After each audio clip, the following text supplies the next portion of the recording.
जय श्री सीताराम, जय श्री राम, राम राम मित्रों। कृपया जो भी चैनल पर नए हो चैनल को सब्सक्राइब करना ना भूले, लाइक शेयर कमेंट साथ ही बेल आइकन को प्रेस करना ना भूले।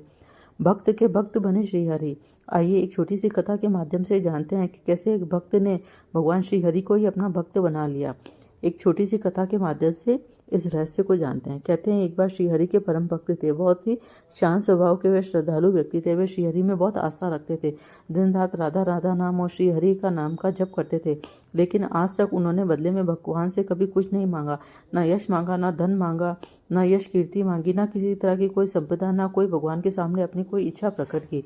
भगवान उनसे अति प्रसन्न थे। एक बार उन्होंने श्रीहरि के दर्शन करने की इच्छा करी। भक्त जैसे ही वृंदावन श्रीहरि के बांके बिहारी के मंदिर के पास गया तो उन्होंने जयकारा करते हुए बांके बिहारी के नाम से गुंजायमान किया। लेकिन एक अचरज की बात थी कि जैसे ही वो बांके बिहारी के मंदिर के अंदर गए तो सारी भीड़ को बांके बिहारी के दर्शन हो रहे थे, लेकिन उन्हें बांके बिहारी का स्थान खाली दिखाई दे रहा था। उन्हें बांके बिहारी की मूर्ति व छवि दिखाई नहीं दे रहे थे। वे रोने लग गए और पास में एक ब्राह्मण से पूछने लगे, ये क्या बात है? सभी भक्तजन बांके बिहारी के दर्शन नहीं हुए फिर भी जयकारा लगा रहे हैं। तब उस ब्राह्मण देव ने कहा, आप कैसी बातें कर रहे हैं? बांके बिहारी तो स्वयं सामने साक्षात खड़े हैं, वे सभी को दर्शन दे रहे हैं। अब ब्राह्मण देवता ने सोचा, ये कैसा हुआ? जब सभी को दर्शन हो रहे हैं तो मेरी आंखों को दर्शन क्यों नहीं हो रहे? लगता है मेरी भक्ति में, मेरे भजनों में खोट है, इसलिए श्रीहरि प्रभु मुझे दर्शन नहीं देना चाहते। ऐसा करते हुए वह भक्त बांके बिहारी जी के मंदिर से निकले तथा उन्होंने आत्महत्या करने की, जल समाधि लेने की इच्छा प्रकट की। जैसे ही वे वृंदावन की यमुना तट के किनारे पहुंचे तो श्रीहरि ने एक ब्राह्मण का वेश बनाया तथा एक कौड़ी व्यक्ति के पास गए जो बाहरी किनारे पर बैठा था। उन्होंने कहा, हे कौड़ी व्यक्ति, तुम्हारा भाग्य बहुत ही भाग्यशाली है। वो तुम ब्राह्मण देवता जाते देख रहे हो ना, अगर तुम उसके पास जाओगे और वो तुम्हें आशीर्वाद दे देगा तो तुम्हारा भाग्य बदल जाएगा और ये तुम्हारा कोट सदा के लिए समाप्त हो जाएगा।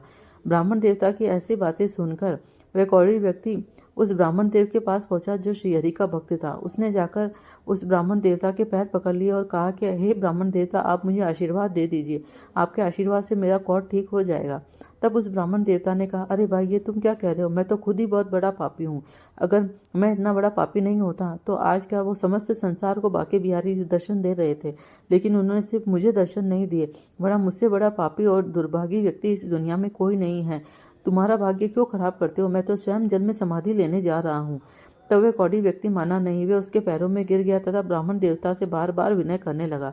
आखिरकार ब्राह्मण देवता ने अनमने मन से कह दिया, जा, श्रीहरि तेरी इच्छा पूरा करे, तेरी हर मनोकामना पूर्ण हो। जैसे ही ब्राह्मण देवता ने ये कहा, उस व्यक्ति का कौर ठीक हो गया और वे बिल्कुल स्वस्थ हो गया। ये देखकर वे ब्राह्मण देवता अचरज में पड़ गए। अरे, ये कैसे हो गया? मेरे पापी के ऐसे कहने पर ही ये कैसे ठीक हो गया? तब श्रीहरि ने उन्हें दर्शन दिए और कहा, हे भक्त, मैं तुम्हारी भक्ति से प्रसन्न हूँ और मैं स्वयं तुम्हारी भक्ति करता हूँ।